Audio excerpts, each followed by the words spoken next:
Hey, what's up guys, welcome back to another video. In today's video, we're going to be doing unusual cars that you can actually drift with these new low grip tires. None of these cars, they're not unusual enough. Hopefully you do enjoy this video. The Saddler. This is like a drift truck. This truck used to be able to, it just had so much torque in first gear.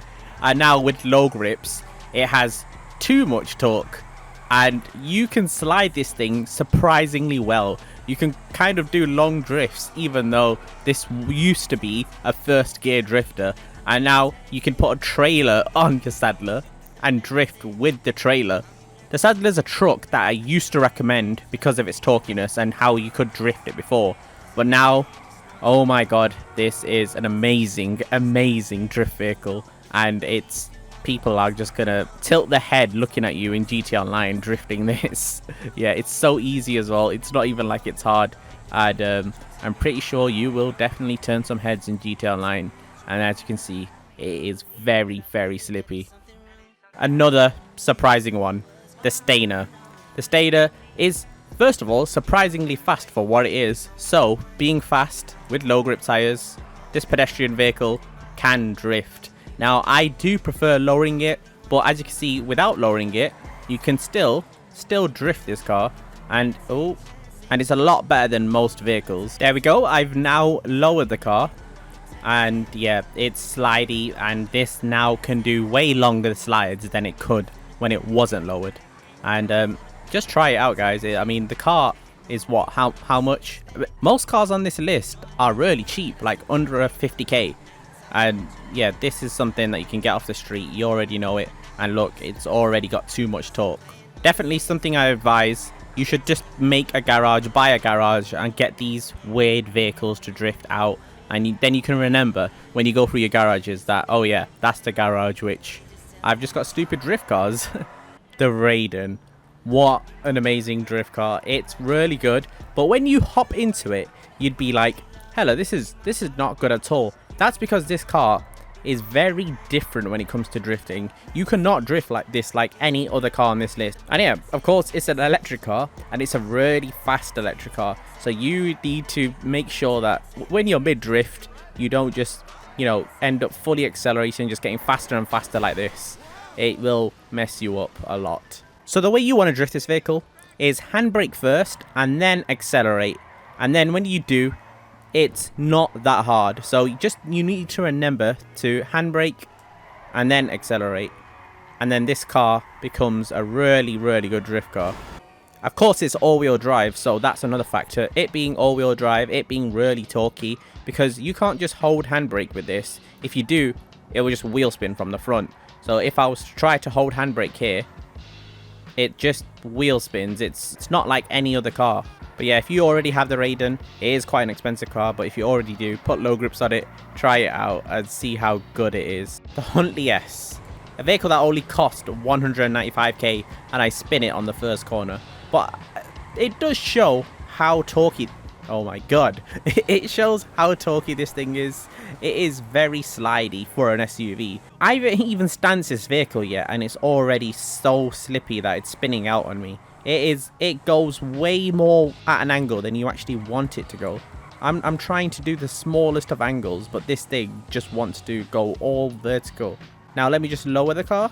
Look how low this car actually gets. It's just crazy. You don't expect it. I didn't think that this car would be literally this slidey. It is on ice. It's just like an ice cube just sliding around everywhere. The Huntley S is definitely worth it if you just want to slide something around. 195k. What else can you get for 195k that's this weird and this slidey? It's definitely not the most common combination, but the car looks so good as well that, it's worth it. The Kalahari. Look at this thing. It just screams weird all over. It's such a cool car though. It gets slammed to the ground. And yes, we have lowered this one. And this thing does really drift. This is definitely a momentum based drift car where you're using wow. I didn't even know you could get that much angle and still make it. Yeah, as you can see, it's got a lot of momentum, and it's weird because this is such a light vehicle. Oh, we can make this still. Yeah, we're good, we're good. But yeah, it's so funny to look at. Look at the rear tires. The rear tires are so thin. It's definitely one of the most unsafe vehicles. You might as well be in a motorcycle with how like easy someone can shoot you off this. So yeah, don't be drifting around in free mode. I do think free mode's got a bit, you know, less hostile, but not that less hostile. You're a massive target with massive windows. But yeah, another one that's very easy, another one that slides for so long, and you'll be surprised at how quick this car is as well. It's a very fast car for what it looks like. The Super Diamond, something you probably weren't expecting on the list. It's a first generation car, so they're not really that powerful, but this is so torquey at the rear, and the fact that it has to push it. Why is my door open?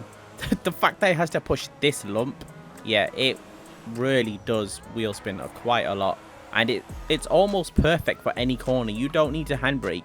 It's just nearly all corners. I'm not handbraking at all. All corners, this thing can drift very well. This might be one of the best ones to actually drift on this list. I just got in this car and I'm already drifting it like I've, you know, been using this car for a while, and I haven't. So the way to drift this car is just literally drive normally and then counter steer when it kicks out. You're definitely not going to be disappointed with this, and it's not even lowered as well. So I think without lowering it, it's the perfect just drift car. Like, you just drive and this thing will drift. You just counter steer everything, and it's, yeah, it's perfect in every occasion. Yeah, so definitely purchase this car if you want to, you know, organically drift. If you just want to, you don't want to force the car to do it. You just want to drive and the car will drift. Because, yep, it's definitely the perfect car to do that. Okay, the Omnis. The Omnis on low grips is just incredibly insane. Like, it feels like you're on a rally course already. You do have to handbrake quite a lot. You can't just turn and it will skid. But this is not even lowered. Once you lower it, it will skid no matter what. But here, I'm just tapping handbrake. So I'm tapping, tapping, tapping, tapping. And that's how you really get a really good drift with this. Now, this can be done at high speeds or low speeds. But yeah, a car that is so easy to get used to. Remember, it's an all-wheel drive car, so you do need to treat it like an all-wheel drive car. And I should be able to do this. Never mind, not if the truck pulls out. So it's just another car you need to predict. So if I tap handbrake and I want it to come out a bit more, I just tap it more and more. One turn left here, just tap, and then keep tapping the handbrake. And yeah, it corrects itself very easily. It's very hard to get this wrong. Right, the Weevil. What happens when Rockstar put a car in the game that's super light and is rear wheel drive? It wheel spins, but with low grips, it really does wheel spin. This car is really good at drifting. You'd think because it's a short wheelbase that it's easy to spin out.